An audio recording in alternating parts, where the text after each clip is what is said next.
we are pleased to be joined by Derrick Hall, who has a list of titles that as a president, CEO, general partner, a bunch of things for the Arizona Diamondbacks. And I am just going to sit back and allow you two to talk this out. Was something said? I believe somebody was not How supposed is he still to be here when he retired? But I have to tell you, Chris, what are you doing here? if he hadn't have said that, we wouldn't have been here. So that's thank true. goodness it went viral, because now we're here. I watched every day he doubted us. I mean, every day. The one before Philly was just, Oh, you wouldn't win a game? Arizona doesn't have a chance. They got to go back. They got to lose 2. They're terrible. They're backed in. They the whole thing. We wouldn't even look at that series. Forget it.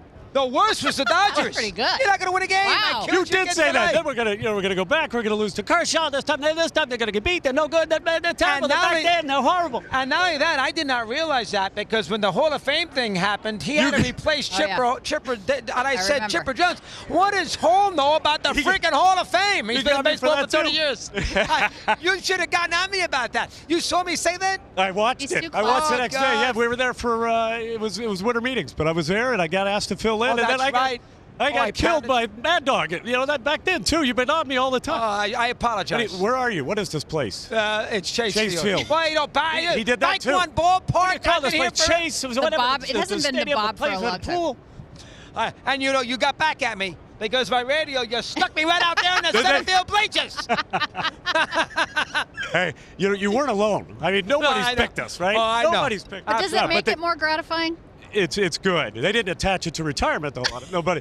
I think so. I think our team likes to play that role. They like to play the underdog, and it doesn't bother them. They're a fun group of guys, young, energetic, athletic, a lot of fun to watch. But they're not playing like the underdog. Yeah, we've had some tough series. I mean, to have to go to Milwaukee and then to LA, and then we don't have our voice. I don't know what day it is, where we're at, and then of course Philadelphia was tough. And you're right, but to have to go into Philadelphia and win 2 at Philadelphia, let alone 1, you got to win 2. Absolutely right. It was a great series. It really was. What were you thinking with that Milwaukee series? You had gotten swept by Houston the last weekend of the year. You didn't need to win that. Well, you could have used the 1 game, but you made the playoffs anyway. You didn't took the 2 off. Then you go to Milwaukee and you fall behind Burns right away in that game 1. Everybody thought Milwaukee had the pitching, maybe the challenge to get. And were you confident? Did you have enough of a sense that your team had this grittiness, or was this grittiness developed in the postseason? I think it developed. I was worried. Sure, I was worried. I mean, we did not play well that final weekend against Houston, as you know. I wanted to have some momentum going into the playoffs, and we faced some tough pitching. We were behind in both of those games. So to come back in both of those games was great. And then we had an easier time with LA, who we never have a good time with. I mean, they just own us. Beat you 5 times in August. They always own us. So that was a great series, and it just kept building. To your point, it kept building after that. The confidence did, the fun. It wasn't just the big stage anymore. These guys have exhaled. They've relaxed. They believe in each other. They motivate one another. And your buddy Torey Lovullo is great with that. He's good with culture. He's so great. good. He gets it. Did you need to get back to your style of play, though, in Game 6 and 7 in Philadelphia? Yeah, I think so. I feel like the first 5 games you were trying to play Philly ball more than D-backs ball. I agree, and I think seeing us look more like ourselves offensively in Texas again, bunting, moving guys over, stealing bases, going first to third, the extra base. That's who we are, and we do have that athleticism, that youthfulness, that energy. It's been a lot of fun, and we've got guys that are starting to click again, hopefully at the right time. And our pitching, knock on wood, has been phenomenal. If you looked at our ball club early in the season, or when we went through that 6-week bad skid, it was really the bullpen we were focused on. So for that really to solidify and bringing in Seawald and getting Thompson and giving guys true roles, that has helped as well.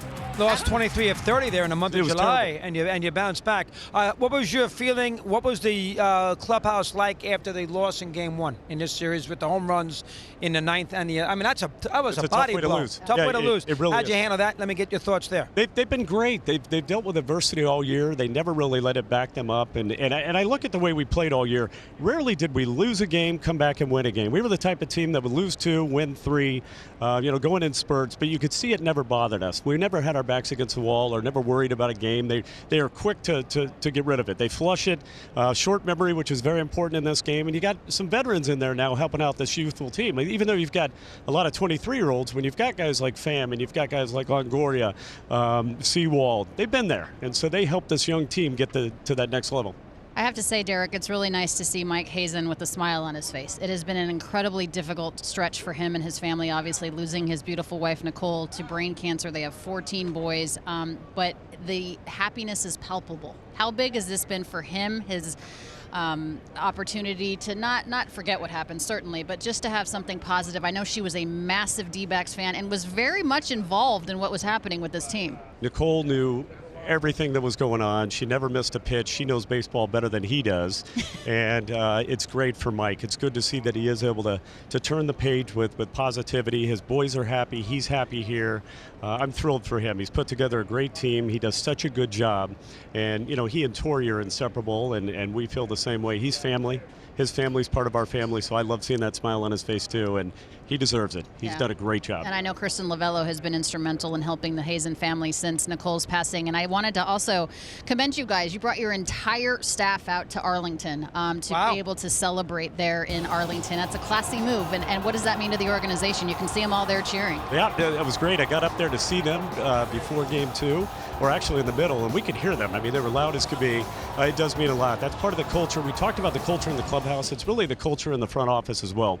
This is a family. We spend more time with our work family than we do our family at home. So to be able to reward them, and it's been 22 years since we've been in this thing, so why couldn't we take everybody and let them enjoy this World Series and the playoffs? You know, Old Woman's a little different because that team was built to win quickly, to get baseball going here in Arizona. So Colangelo did it a little differently. Free agents, Johnson, Schilling. This team is a little more built for the sustainable future. And this is a tricky market. You get the Suns who've been here forever. Dodgers aren't too far away. So this is something that will be very interesting if it's sustainable here on a year-to-year basis with the fans and the way you build the ball club. Yeah, Doug, that's the word. It's sustainable, right? We're trying to build something that we can sustain. It's a very young team, and as long as we build around that and continue to fill in holes, we should be okay. But we're in a very tough division. We know that. Any given year, the Dodgers are the best team in the league. The Giants are certainly going to improve. We know that. The Padres, we were a little surprised because we all expected them to be in the postseason, and it could be a quick turnaround for the Rockies like it was for us. You guys always talk about culture, Derrick, and I believe it. And it starts from the top and it trickles down, and you are a huge part of that. So thank you for not being mean to him. Yeah, what a nice guy. Thank you, Derrick. What do I know? I mean, you have been a... How do you become that freaking... Yankees. You don't know who Leo DeRocher is, for crying out loud? Is that what I said? You did. Yeah, so it had to be something about the DeRocher, 77 Yankees or something. Manager? Yeah. I mean, you're lucky. You're lucky He's that a nice guy. He He could have really been rough on him. Best of luck and to he came you. on. Thank you.